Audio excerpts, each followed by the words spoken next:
अस्सलाम वालेकुम। Second year chemistry वालों हाजिर हो जो शाबाश, मेंटली भी फ़िज़िकली भी तशरीफ़ ले आओ। अपने जहन से जो रोटी पानी के ख़यालात और दूसरे सब्जेक्ट्स के ख़यालात को कुछ देर के लिए ज़रा उठा के साइड पे रखें और अपने अंदर का जो साइंटिस्ट है ना उसको जगा लें और केमिस्ट्री की तरफ तशरीफ़ ले आएँ। शाबाश, जल्दी से। बेटा लास्ट टाइम कहाँ तक हो गई थी हमारी बात? हमने पेज नंबर 46 तक structure of carbon dioxide, structure of carbon monoxide, peculiar behaviour of carbon और अकरेंस ऑफ सिलिकॉन, ये सारी बातें मुकम्मल हो गई थी। आज हम इंशाल्लाह ताला अब बाकायदा तौर पे शुरू करते हैं सिलिकॉन को और देखते हैं कि इसमें क्या क्या इसके ऑक्साइड्स हैं और क्या इसके ताल्लुकात हैं और क्या क्या इसके कंपाउंड हैं। एक्चुअली कार्बन को ना इसमें बहुत ज़्यादा नहीं पढ़ा जाएगा। उसकी रीज़न कौन बता सकता है? उसकी रीज़न ये है कि आपने अगले 6-7 चैप्टर सिर्फ कार्बन ही पढ़ना है बैठ के। ऑर्गेनिक केमिस्ट्री आपने पूरी की पूरी ऑर्गेनिक केमिस्ट्री कार्बन ही तो पढ़ना है। तो इसलिए यहाँ पे फिर हमने कार्बन को डिस्कस नहीं किया, हम डायरेक्टली आते हैं अब सिलिकॉन के ऊपर। सिर्फ पेक्युलर बिहेवियर ऑफ कार्बन की बात हुई है तो उसको शॉर्ट क्वेश्चन के लिए जेहन में रखें। अब हम आते हैं डायरेक्टली सिलिकॉन के ऊपर। सिलिकॉन में सबसे पहले बेटा आ जाएगा oxides of silicon. Oxides of silicon. अच्छा जी, ऑक्साइड ऑफ सिलिकॉन में लास्ट लेक्चर में हमारी ये बात हुई थी कि ऑक्साइड ऑफ सिलिकॉन में सिलिकॉन डाइऑक्साइड SiO2 ये एक मेन चीज़ है। और SiO2 की जब बात करें तो SiO2 दो फॉर्म्स में एग्जिबिट कर सकता है। क्या हो सकता है वो? SiO2 सिलिका, यही नाम है ना उसके, मैंने लास्ट टाइम आपको बता दिया था। इसको जेहन में रखना है। अब सिर्फ Si लिखा हुआ है, सिलिकॉन, सिलिका SiO2, उसके बाद जो आपका है SiO3 silicates. Silicates basically salt होते हैं, जब सॉल्ट बनता है तो सिलिकेट्स बनते हैं। होगी इंशाल्लाह तो उसके ऊपर भी बात होगी। अच्छा जी, तो सिलिका में सिलिका की जो एग्जिबिशन हो सकती है वो इन द टू फॉर्म्स हो सकती है। एक या तो वो हो सकता है एमॉर्फस, दूसरा वो हो सकता है जनाबे अली क्रिस्टलाइन। जब वो होना एमॉर्फस फॉर्म में तो इसको कहते हैं विट्रस सिलिका, और जब वो हो क्रिस्टलाइन फॉर्म में तो इसको कहते हैं क्वार्ट्ज। विट्रस सिलिका क्या है? Vitreous silica basically silica glass है। ग्लास शीशा जो है, आपको ये बात पता है कि ग्लास एमॉर्फस फॉर्म है। ग्लास सिर्फ दिखने में चमकदार, ग्लास मतलब शीशा, नॉर्मल शीशा जो होता है, ये दिखने में चमकदार है, दिखने में क्रिस्टलाइन लग सकता है, लेकिन जब हम इसकी तफसील में जाते हैं और इसके स्ट्रक्चर में जाते हैं तो हमें पता चलता है कि ये एमॉर्फस है। अभी एमॉर्फस क्यों है, अब इसके ऊपर आते हैं, ज़रा छोटी सी बात इसके बारे में करते हैं। आप जब क्वार्ट्ज को हीट अप करें, गर्म करें, मेल्ट करें, उसको पिघलाएं, पिघलाने के बाद उसको तेजी से सुपर कूल करें। क्वार्ट्ज लें, उसको हीट अप करें। यह बातें यहां तक क्लियर होगी ना? इसमें अब कंफ्यूज नहीं होना कि विट्रस सिलिका क्या है और क्वार्ट्ज क्या है। इनको अपने जहन में दोनों अलग अलग उसमें जहन के खानों में इसको सेव कर लो। बेटा एक्चुअली ना इसने बुक का ये जो टॉपिक है ना टेक्स्ट बुक का, इसने ये अच्छा नहीं लिखा हुआ। इसने चीज़ों को मिक्सअप करके लिखा हुआ है, इसलिए, और चीज़ों को क्लैरिफाई नहीं किया हुआ। इसलिए मेरी कोशिश है कि मैं आपको उस तरीके से लेके चलूँ कि आपको अगली बात आसानी से समझ आ जाए।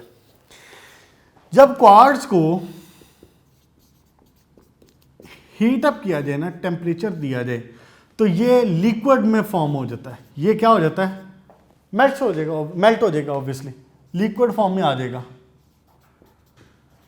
अब इसको किया जाता है सुपर कूल। सुपर कूल का क्या मतलब है? तेजी से कूल डाउन।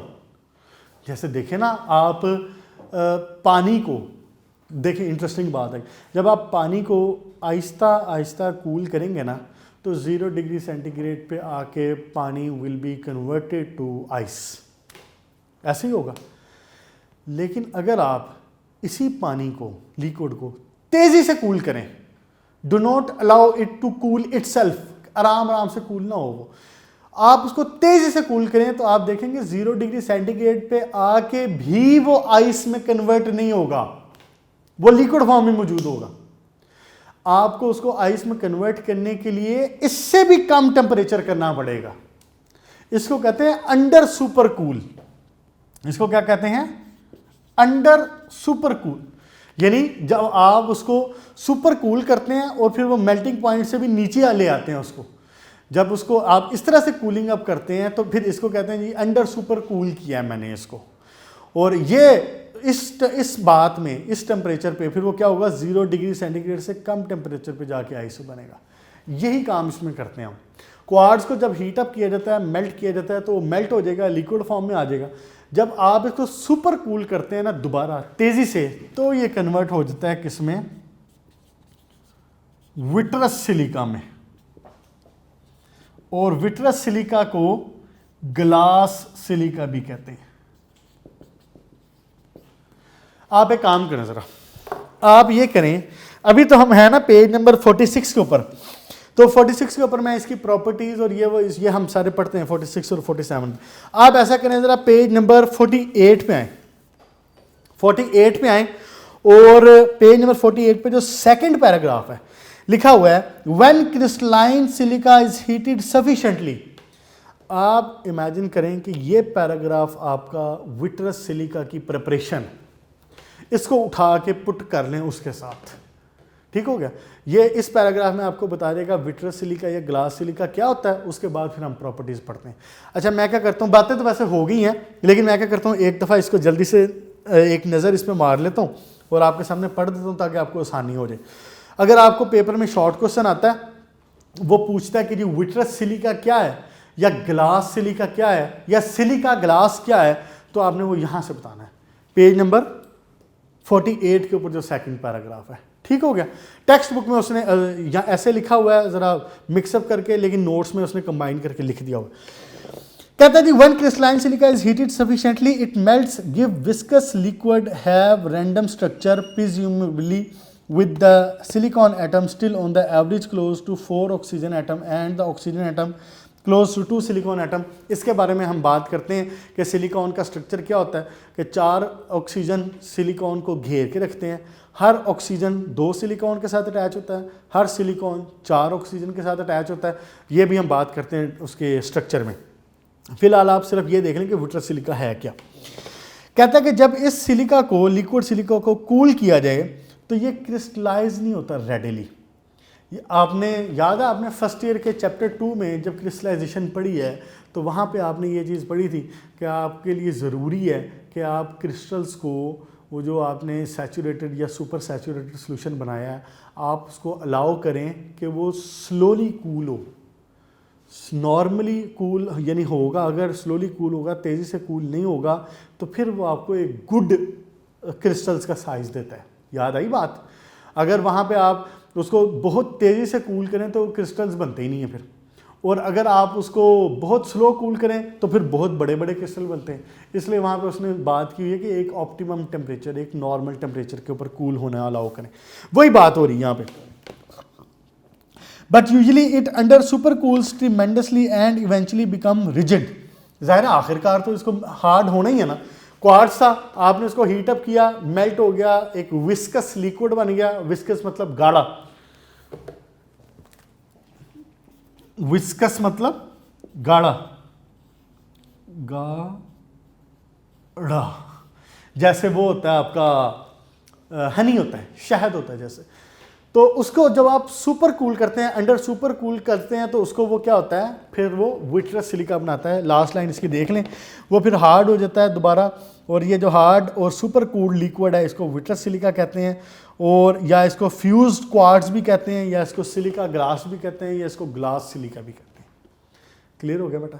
ये हो गया आपका कि जी विट्रस सिलिका होता क्या है। अब हम आते हैं विस्कस विट्रस सिलिका की प्रॉपर्टी के ऊपर। ये बेटा ये लॉन्ग इंपॉर्टेंट शॉर्ट क्वेश्चन है विट्रस सिलिका का।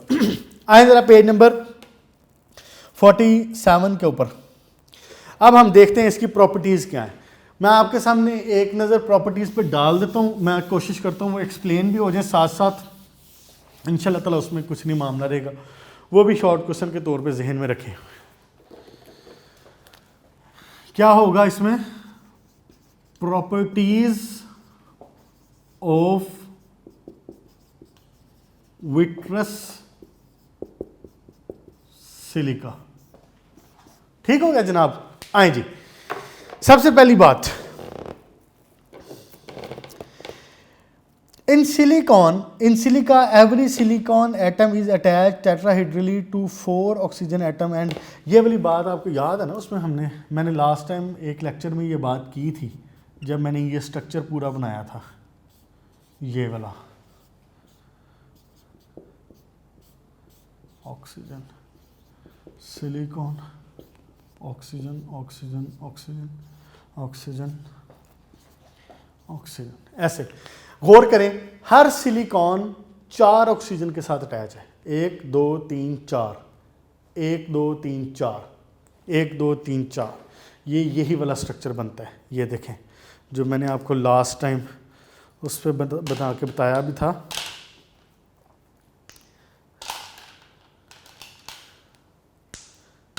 ये कि हर सिलिकॉन 4 ऑक्सीजन्स के साथ अटैच है, और वो फिर जब कार्बन की तरह जब वो 4 ऑक्सीजन के साथ अटैच होगा तो फिर वो फॉर्म क्या बनाएगा, स्ट्रक्चर क्या बनाएगा, शेप क्या बनेगी उसकी। ये देखें टेट्राहेड्रल, ये देखें ये जो आपने ड्रॉ किया ना, ये सिलिकॉन ऑक्सीजन ऑक्सीजन ऑक्सीजन, तो हम ज़ाहिर 2D है ना बोर्ड, तो 3 डायमेंशनल मैं नहीं इसमें दिखा सकता, तो लेकिन जब मैं आपको यूँ दिखा रहा हूँ तो वो ये चीज़ है।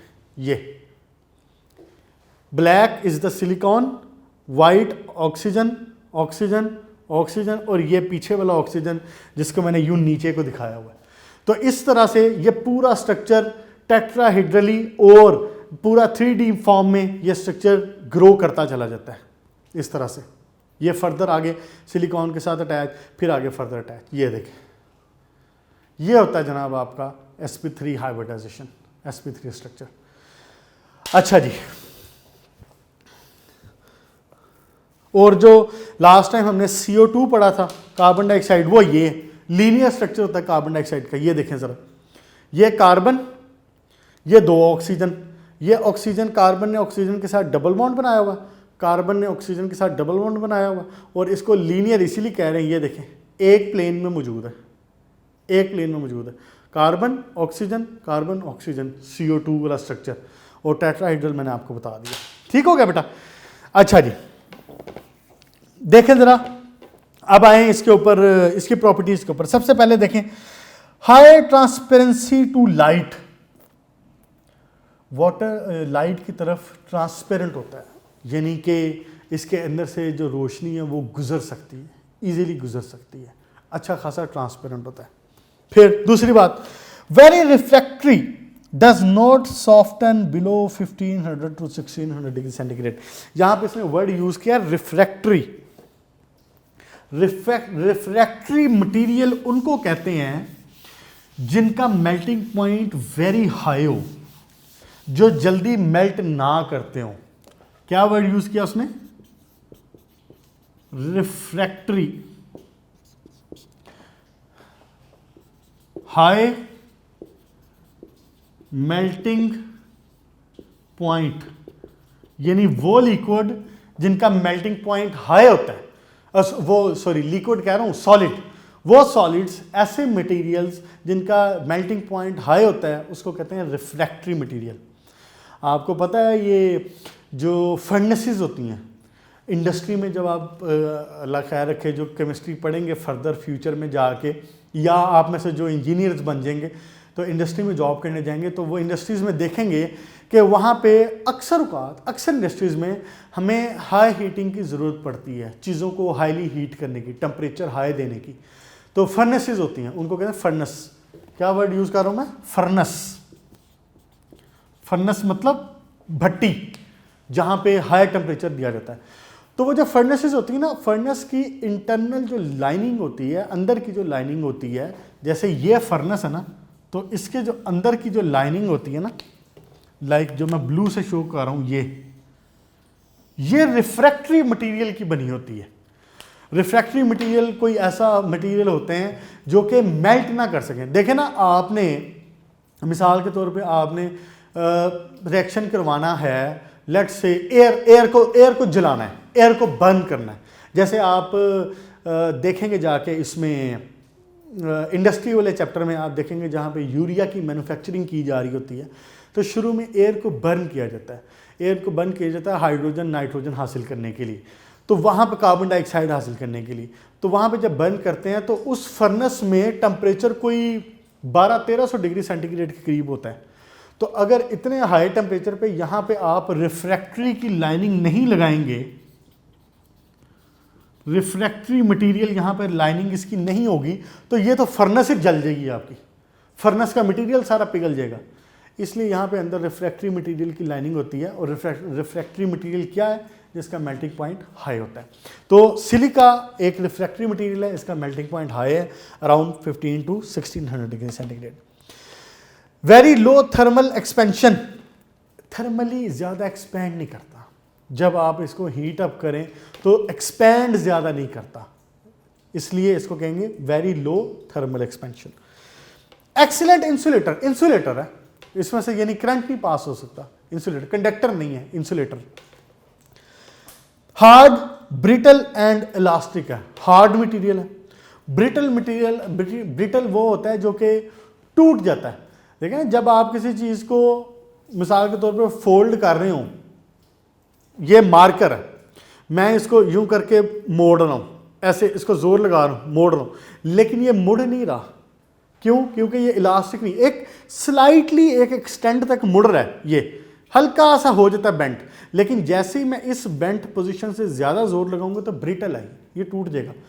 इसके निस्बत में इसकी जो इलास्टिसिटी है ये वो ज़्यादा है, इसकी इलास्टिसिटी इस मार्कर की निस्बत में ज़्यादा है, तो ये ज़्यादा ब्रिटल है। ये भी एक लेवल पे जाके ब्रिटल हो जाएगा, जब मैं इसको बहुत ज़्यादा मोड़ूंगा तो फिर ये ब्रिटल हो जाएगा, लेकिन इसकी इलास्टिसिटी कम से कम इस मार्कर से ज़्यादा है।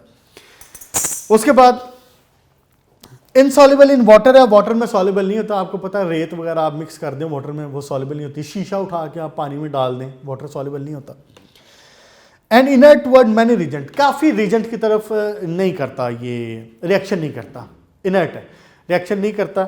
लेकिन एसिड्स के साथ, एसिड्स में सिर्फ हाइड्रोफ्लोरिक एसिड ऐसा है जिसके साथ ये रिएक्शन करता है, HF के साथ रिएक्शन करता है। इसीलिए जो HF को, हाइड्रोफ्लोरिक एसिड को स्टोर करना हो तो उसको कभी भी सिलिका की, पायरेक्स की या इसमें बॉटल में नहीं रखा जाता, सिलिका की या विट्रस सिलिका की बॉटल में नहीं उसको रखा जाता, इसको प्लास्टिक की बॉटल में रखा जाता है हाइड्रोफ्लोरिक एसिड को। चलें जी, यहाँ होगी बेटा इसकी बात कंप्लीट। अब स्टार्ट करते हैं हम क्वार्ट्ज। अभी तक हमने क्या देखा है, इसकी प्रॉपर्टीज और विट्रस सिलिका होता क्या है वो मैंने आपको बता दिया कि आपने नेक्स्ट पेज से उसको करना है। और अब हम आ जाते हैं क्वार्ट्ज के ऊपर कि क्वार्ट्ज क्या है जनाब।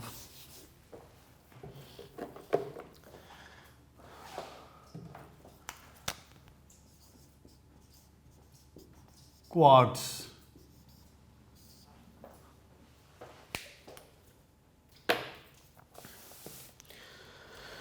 देखें जी जरा पेज नंबर 47 के ऊपर। बेटा ये ना, इसमें इसने काफ़ी पैराग्राफ बना के without any heading, without any point लिख दिया हुआ है।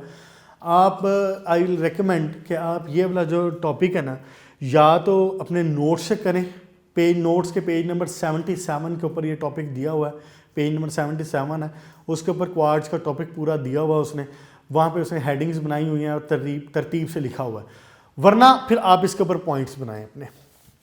देखें जरा क्वार्ट्ज होता क्या है। क्वार्ट्ज जनाब अली crystalline form of silicon dioxide है, crystalline form of silicon dioxide. मैंने आपको बता दिया हुआ है कि सिलिकॉन डाइऑक्साइड की दो फॉर्म्स हैं, या वो विट्रस है या वो क्वार्ट्ज है। विट्रस हमने देख लिया है, अब हम crystalline form of silicon dioxide पे आते हैं। अच्छा जी, अब एक बड़ा मामला है, यहां पे शॉर्ट क्वेश्चन भी बनता है, और वो क्वेश्चन क्या है? वो कहता है कि भाई साहब, कार्बन का अगर डाइऑक्साइड हो, यानी कि CO2, तो ये भी तो इसी ग्रुप का एलिमेंट है ना, कार्बन। तो इसका भी डाइऑक्साइड, और फिर सिलिकॉन भी चौथे ग्रुप का एलिमेंट है, इसका डाइऑक्साइड, ये आपस में डिफरेंट हैं बहुत ज्यादा। ऐसा क्यों है? देखिए, carbon dioxide is a gas, silicon dioxide is a solid. Carbon dioxide एक डायटोमिक गैस की फॉर्म में इंडिपेंडेंट मॉलिक्यूल है। CO2 एक इंडिपेंडेंट मॉलिक्यूल है, इंडिपेंडेंट मॉलिक्यूल है ये। लेकिन जो SiO2 है, ये इंडिपेंडेंट मॉलिक्यूल नहीं है। ये SiO2 ऐसा SiO2 की फॉर्म में मौजूद नहीं होता। इसके केस में पूरी की पूरी चेन मौजूद होती है, पूरा का पूरा वो मौजूद होता है, लेयर्स मौजूद होती हैं ज़्यादा, यानी आपस में मिलता जाता है। ये देखें, SiO2, oxygen, oxygen, oxygen, silicon, oxygen, oxygen, oxygen, ये इस तरह फर्दर मिलता जाता है। तो CO2 एक इंडिपेंडेंट मॉलिक्यूल है, वो गैस है, वो एक सॉलिड है। इसमें फ़र्क क्यों है? यही क्वेश्चन यहाँ पे लिखा हुआ है, और यही क्वेश्चन वो पूछ भी लेता होता है। देखें जरा पेज नंबर 47 के ऊपर, क्वार्ट्ज की हेडिंग के नीचे उसने लिखा हुआ, both carbon and silicon have 4 electron in their valence shell, both also form 4 covalent bond. सारा कुछ वही है। कहता है फिर कार्बन डाइऑक्साइड और सिलिकॉन डाइऑक्साइड में इतना डिफरेंस क्यों है? इसके अंदर इतना डिफरेंस क्यों है? तो इसकी रीज़न क्या है? ये क्वेश्चन एक इंपॉर्टेंट है, और ये पूछ लेता होता है। आपने इसमें इसको ये बताना है कि जो सिलिकॉन है ना, इसका साइज होता है बड़ा। सिलिकॉन का साइज कार्बन से बड़ा है, इसलिए सिलिकॉन ज़्यादा ऑक्सीजन एटम्स को अपने सराउंड मौका फ्राहम कर सकता है, अपने गिर्द मौका फ्राहम कर सकता है ज़्यादा ऑक्सीजन एटम्स को। देखें ना, एक टेबल हो मिसाल के तौर पे, एक टेबल हो, उस टेबल का साइज हो इतना, इस टेबल पे कितने बंदे बैठ जाएंगे? लेट्स से 1 2 3 4 5 6 बंदे बैठ, 6 चेयर्स रख लेंगे। लेकिन एक टेबल हो, उस टेबल का साइज हो इतना, तो अब इस टेबल के गिर्द कितने बंदे बैठ? इस पे ज़्यादा चेयर्स आ जाएंगे, अराउंड में भी 12-14 आ जाएंगी। सिलिकॉन का साइज बड़ा होता है। कार्बन का एटम जो है अपने गिर्द सिर्फ 2 ऑक्सीजन एटम को मौका दे पाता है कि वो उसको सराउंड करें, कार्बन, ऑक्सीजन। लेकिन सिलिकॉन का साइज चूंकि होता है ज़्यादा, तो इसलिए इसके गिर्द 4 ऑक्सीजन एटम आ सकते हैं। एक रीज़न। दूसरी रीज़न ये कि कार्बन ज़्यादा एफिनिटी रखता है कि वो एक ऑक्सीजन मिल रहा है ना उसको, तो वो उसके साथ डबल बॉन्ड बना ले। कार्बन डबल बॉन्ड बनाने की सलाहियत रखता है, लेकिन सिलिकॉन ये सलाहियत नहीं रखता। सिलिकॉन के लिए ज़रूरी है कि वो सिंगल बॉन्ड ही बनाएगा। तो देखें, जब इसने सिलिकॉन ने सिंगल बॉन्ड ही बनाना है, तो फिर अपनी वैलेंसी पूरी करने के लिए तो उसको 4 ऑक्सीजन को अपने गिर्द गैदर करना पड़ेगा ना। लेकिन कार्बन के लिए ये कोई मजबूरी नहीं है कि वो ज़रूरी है सिंगल बॉन्ड बनाए। कार्बन में can make double bond, carbon can make even triple bond. तो इसलिए वो आराम से 2 ऑक्सीजन को मौका देता है। एक ऑक्सीजन इस तरफ सिंगल डबल बॉन्ड बनाता है, एक ऑक्सीजन इधर डबल बॉन्ड बनाता है। कार्बन डाइऑक्साइड भी स्टेबल, लेकिन सिलिकॉन ये काम नहीं कर सकता। इसलिए सिलिकॉन को 4 ऑक्सीजन एटम्स को ही जोड़ना पड़ता है अपने साथ। एक बात। अच्छा, टोटल हो गई अब 2 बातें। फिर एक और बात ये कि कार्बन डाइऑक्साइड इस फॉर्म में स्टेबल है, इसीलिए ये एक इंडिपेंडेंट मॉलिक्यूल बना रहा है। लेकिन सिलिकॉन के केस में क्या हो रहा है? ये पूरी चेन बना रहा है। ये देखें, silicon, oxygen, oxygen, silicon, oxygen, silicon, oxygen, इधर भी ऑक्सीजन, इधर भी ऑक्सीजन, इधर भी ऑक्सीजन, इधर भी ऑक्सीजन और इधर भी ऑक्सीजन। ये एक चेन बना रहा है, लॉन्ग चेन बना रहा है, लाइक वही कैटिनेशन वाली बात। ये देखें, इसलिए ये एक इंडिपेंडेंट मॉलिक्यूल नहीं है। हर सिलिकॉन 4 ऑक्सीजन के साथ अटैच है।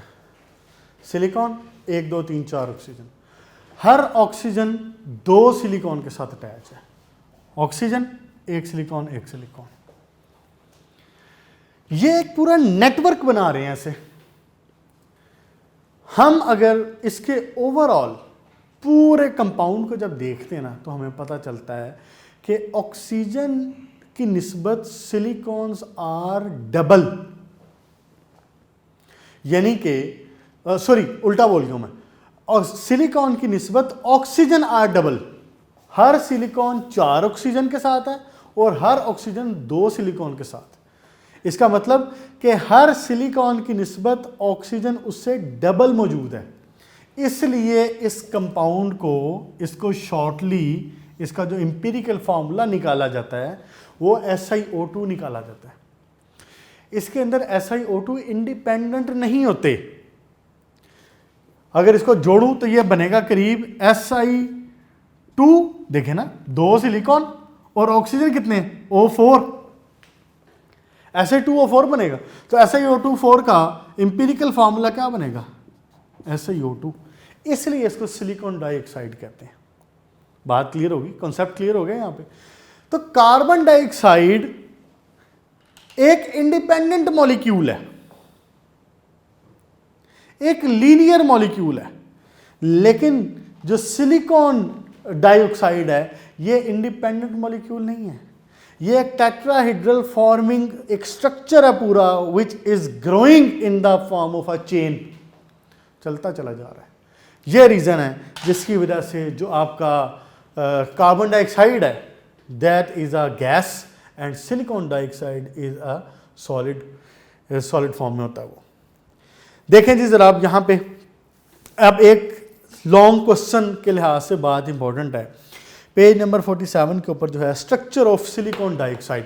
बेटा यही बातें जो मैंने कोई 6 दफ़ा रिपीट हो चुकी हैं ना, यही सारी बातें इसमें आ जानी स्ट्रक्चर ऑफ सिलिकॉन डाइऑक्साइड में। अगर इस चैप्टर से लॉन्ग क्वेश्चन बने तो ये उसके लिहाज से एक इम्पॉर्टेंट लॉन्ग क्वेश्चन है। और अक्सर यूनिक के जो पेपर होते हैं इसमें वो आपको दे के ये लॉन्ग क्वेश्चन इसकी प्रैक्टिस करवाते रहते हैं। ये क्या है, structure of SiO2 silicon dioxide. ठीक हो गया बेटा। ये टॉपिक अब बुक के ऊपर उसने इसी तरह लिखा हुआ है इकट्ठा सा बना के, या तो इसके पॉइंट्स बनाए, वरना मैंने आपको बताया कि नोट्स के पेज नंबर 77 के ऊपर उसने इसकी हेडिंग्स बना के इसको तरतीब से लिखा हुआ है, डैट इज़ बेटर। अगर आपने इसमें पॉइंट्स बनाने हैं तो आप इसमें से पॉइंट बना सकते हैं। इसके पेज नंबर 47 पे देखें ज़रा, ये जो आपका तीसरा चौथा पैराग्राफ है, in the interior of the silica network every silicon atom is bonded tetrahedrally with oxygen atom. मैंने आपको बता दिया है पॉइंट नंबर 1 क्या, सिलिकॉन इज बॉन्डेड टेट्राहेड्रली,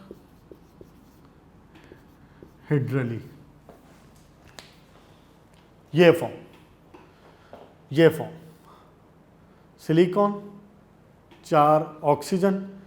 आपको प्लेन की वजह से हम उसमें जो चौथी लाइन होती है ये वाली लाइन ये नीचे करके दिखाई जाती है, तो एक्चुअल इसका स्ट्रक्चर ये बना टेट्राहेड्रल।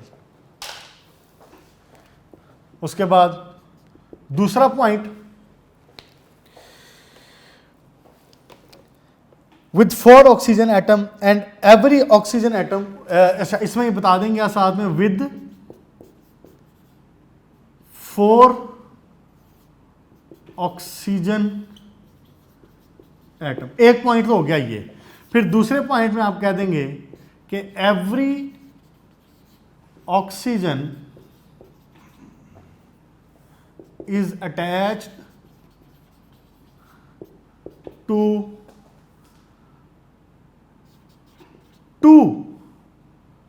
Silicon atoms.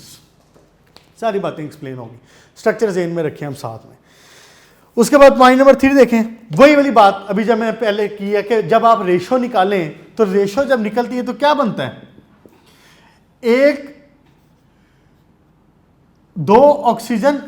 हर ऑक्सीजन 2 सिलिकॉन के साथ और हर सिलिकॉन 4 ऑक्सीजन के साथ, तो ये बना Si2O4। तो इसी का जब हम इंपीरिकल फार्मूला निकालते हैं तो ये बनता है SiO2, यानी इसकी जो रेशो बनी, इसमें सिलिकॉन और ऑक्सीजन की जो रेशो है वो क्या बनेगी, अब रेशो क्या होगी 1:2। ठीक हो गया, SiO2। ओके जी, नेक्स्ट देखें जरा आप, simplest formula of silica is silicon dioxide. ये सारे पॉइंट्स इसमें लिखे हुए हैं, इनको मार्क करते जाएं, पॉइंट्स बना लें वरना नोट से कर लें इसको। The silicon oxygen atom are strong and keep the atom firmly in place. उसके बाद पॉइंट नंबर 6 बना लें आगे से कि ये इसका जो है मॉलिक्यूलर फार्मूला नहीं है, ये SiO2 इसका मॉलिक्यूलर फार्मूला नहीं है, इसका सिंपलेस्ट फार्मूला है, इसका एम्पिरिकल फार्मूला है। एक्चुअली इसका मॉलिक्यूलर फार्मूला तो हम बना भी नहीं सकते ना। ये देखें ना, मॉलिक्यूल तो मैं किसी चीज को तब कहूंगा which is present independently, which can exhibit independently. जैसे कि CO2 एक इंडिपेंडेंट मॉलिक्यूल की फॉर्म में मौजूद हो सकता है, लेकिन भाई साहब SiO2 तो एक इंडिपेंडेंट मॉलिक्यूल की फॉर्म में मौजूद है ही नहीं। ये तो एक लॉन्ग चेन बना रहा है, Si2O4 जुड़ते चले जा रहे हैं, जुड़ते चले जा रहे हैं, जुड़ते चले जा रहे हैं, चेन्स बना रहे हैं। तो इसलिए ये मॉलिक्यूल बेसिकली है नहीं। तो हम इसका जब, लेकिन इसका जो एम्पिरिकल फार्मूला, इसका जो सिंपलर फार्मूला है, जो सिंपलेस्ट फार्मूला वो निकालते हैं तो हमें पता चलता है कि ये क्या है, SiO2। ओके जी, नेक्स्ट देखें जरा।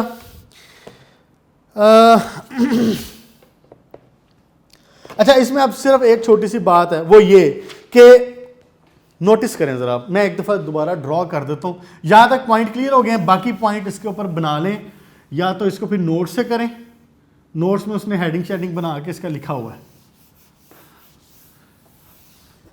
एक बात अब आपने नोटिस करनी है, देखें जरा, सिलिकॉन सिलिकॉन सिलिकॉन सिलिकॉन, ऐसे ही है जनाब। इधर क्या आ रहा है साथ में, ऑक्सीजन।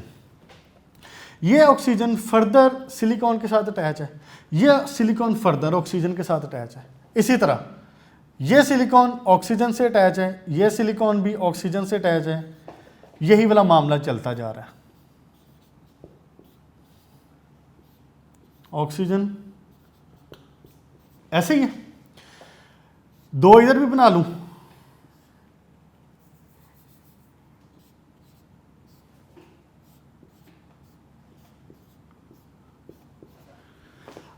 अच्छा, इसको अब आप इसी तरह से कंप्लीट कर लें, लेकिन जो अब मैं बात समझाना चाह रहा हूं, जिस तरफ मैं आना चाह रहा हूं, वो देखें ज़रा। ये इसी तरह फर्दर हो गया कंप्लीट।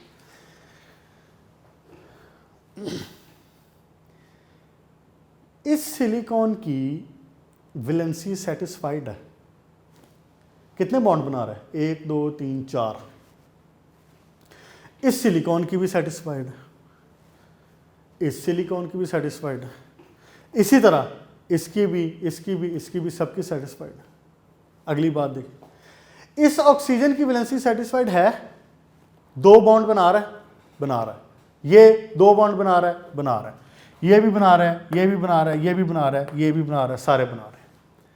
लेकिन ये वाले ऑक्सीजन 2 बॉन्ड नहीं बना रहे, ये सिंगल बना रहा है, ये भी सिंगल बना रहा है, ये भी सिंगल बना रहा है, ये सिंगल सिंगल, इधर भी सिंगल, इधर भी सिंगल, इसी तरह ये सिंगल, ये भी सिंगल बना रहा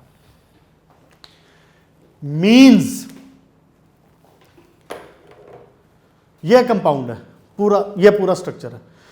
मतलब ये हुआ कि जो सिलिकॉन और जो ऑक्सीजन इसके अंदर मौजूद हैं, इन जगहों पे मौजूद हैं, यहां पे मौजूद हैं, इन सारी जगहों पे, अंदर, आगे, पीछे, इधर, वो तो सारे सेटिस्फाइड हैं, वो तो सारे राजी बाजी हैं अपनी जगह पे।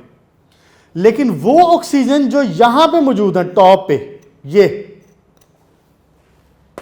वाले, इसी तरह वो ऑक्सीजन जो साइडों पे मौजूद है यहां पे, वो ऑक्सीजन जो नीचे मौजूद है यहां पे, ये वाले, इनकी वैलेंसी सेटिस्फाई नहीं है। ये वजह है कि सिलिकॉन डाइऑक्साइड स्लाइटली रिएक्टिव होता है। इन अपर सरफेसेस की वैलेंसी अनसेटिस्फाइड होने की वजह से, इन आउटर सरफेसेस की वैलेंसी अनसेटिस्फाइड होने की वजह से ये रिएक्शन करता है। और लेकिन फर्दर बहुत ज़्यादा रिएक्शन नहीं करता। क्यों? क्योंकि अंदर से तो सारे सेटिस्फाइड है, अंदर का उनका जो स्ट्रक्चर है वो स्टेबल है, वो कंप्लीट है, इसलिए ये सरफेस के लिहाज से रिएक्टिविटी इसकी शो करता है। ये पॉइंट इसमें लिखा हुआ है। बाकी बातें मेरा ख्याल हो गई हैं सारी। उसके बाद एक पॉलीमेरिक स्पीशीज की बात हुई है। वो जनरल सी बात है कि ये जो एक पॉलीमर बना रहा है ना, बेसिकली SiO ये आपस में मिलते जा रहे हैं और एक पॉलीमर स्पीशी बना रहे हैं। पॉलीमर यही होता है ना कि जिसमें स्मॉल यूनिट्स आपस में मिलते चले जाएं और आपस में जुड़ते चले जाएं। ठीक हो गया। अगला जो पैराग्राफ है विट्रस सिलिका का, वो मैंने आपको पहले बता दिया था। यहां तक इसको अब रखते हैं। ठीक हो गया, इसको इतना रखते हैं। नेक्स्ट इंशाल्लाह ताला हम सिलिकेट स्टार्ट करेंगे और इंशाल्लाह ताला ना इसको फर्दर 2 लेक्चर्स में इस चैप्टर को क्लोज़ करें। काफ़ी टाइम लगा दिया है, इस चैप्टर के ऊपर हो गया तो, लेकिन मैं उम्मीद करता हूँ कि ये चैप्टर आपको अगले चैप्टर्स की एक बेसिक देगा, एक मुकम्मल, इसमें चूँकि आपकी बुनियाद बन जाएगी, यही बातें रिपीट होनी हैं आगे भी जाके, तो इंशाल्लाह ताला इसमें वहाँ फ़ायदा होगा। आज हमने क्या पढ़ा बच्चे? हमने देखे हैं ऑक्साइड ऑफ सिलिकॉन। हमने देखा है कि सिलिकॉन डाइऑक्साइड, इसका जो ऑक्साइड है वो 2 फॉर्म में हो सकता है। एक या तो वो विट्रस फॉर्म में हो सकता है या वो क्वार्ट्ज फॉर्म में हो सकता है। जब विट्रस फॉर्म में होता है तो विट्रस फॉर्म क्या है? उसी क्वार्ट्ज को जब मेल्ट आउट किया हुआ है और उसको जब सुपर कूल किया गया है तो वो उसने बना दिया विट्रस। उसकी प्रॉपर्टीज़ आपने देख ली हैं पेज नंबर 47 के ऊपर। ट्रांसपेरेंट है, इंसुलेटर है, हार्ड, ब्रिटल है, इलास्टिसिटी भी है उसके अंदर, ये सारी प्रॉपर्टीज़ हो गई।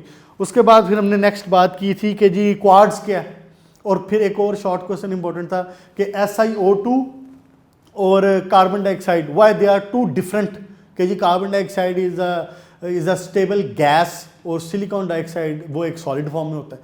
तो इस पर मुकम्मल बात होगी हमारी, अलग से शॉर्ट क्वेश्चन हो गया। फिर हमारा लॉन्ग क्वेश्चन एक इंपॉर्टेंट है, वो ये है कि सिलिकॉन डाइऑक्साइड का स्ट्रक्चर। इसमें मैंने आपको सारे पॉइंट्स बना के बता दिए हैं, या तो इसको पेज नंबर 77 से नोट्स के वहाँ से करें, अगर यहाँ से करते हो तो इसकी हेडिंग बनाओ, पॉइंट बनाओ। जिसने पैराग्राफ बना के मुझे टेस्ट में चेक कराया तो that will not be good. आप उसके पॉइंट्स बनाएं, उसको अच्छी तरीके से याद करें, तो बातें सारी होगी। स्ट्रक्चर की प्रैक्टिस ज़रूर कर लें। अगर स्ट्रक्चर की प्रैक्टिस नहीं की होगी, सियाने बनने की कोशिश करोगे कि जी टेस्ट में डायरेक्टली ड्रॉ हो जाएगा, तो मैं यकीन से कहता हूँ कि गलत कर लोगे। स्ट्रक्चर ड्रॉ करो, टेट्राहेड्रल इसकी शेप्स बनाओ, क्लियरली बताओ सारा कुछ, इसका ड्रॉ करने की प्रैक्टिस करो, इंशाल्लाह ताला उसमें आसानी होगी। ठीक है बेटा, यहाँ तक रखें। नेक्स्ट इंशाल्लाह ताला कंटिन्यू करेंगे सिलिकेट्स के साथ। अब तक के लिए इजाज़त दें। Good luck.